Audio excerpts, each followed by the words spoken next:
On December 11, 1998, NASA launched the Mars Climate Orbiter, the first robotic probe with a mission of studying climate change on another world. The flight to Mars was uneventful, requiring occasional course corrections, but nothing noteworthy.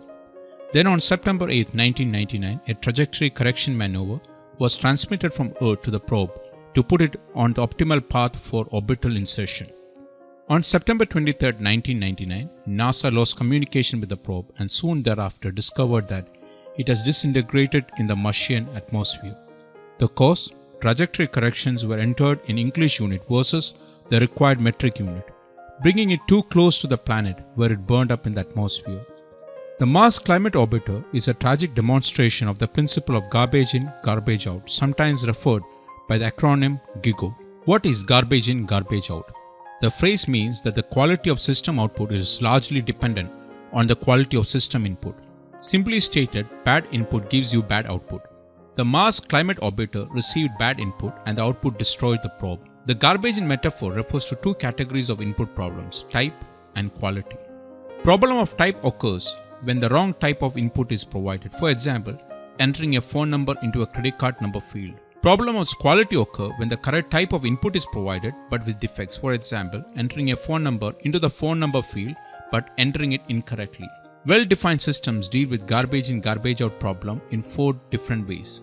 First, prevent bad input. The preferred method of preventing GIGO is verifying that input is correct before it is entered into the system. For example, on a web form, it would mean strong data validation on all fields, right kind of data in the right kind of field in the proper format before it can be transmitted.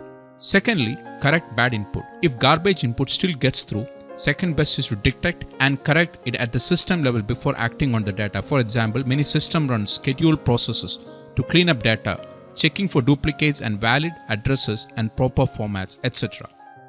Third, prevent bad output.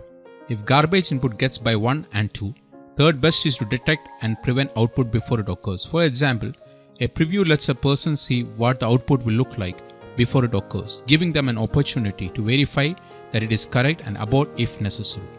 And fourth, correct bad output. If garbage input gets by 1 through 3, then the last ditch option is to detect and correct bad output after it occurs. Well-designed systems minimize the effort required to do this, for example, including a prepaid return label with orders placed online. So whether you use your knowledge of garbage in, garbage out to reduce input errors on your website to increase the reliability and safety of your equipments or to prevent a future disastrous event, remember the science of taking out the trash.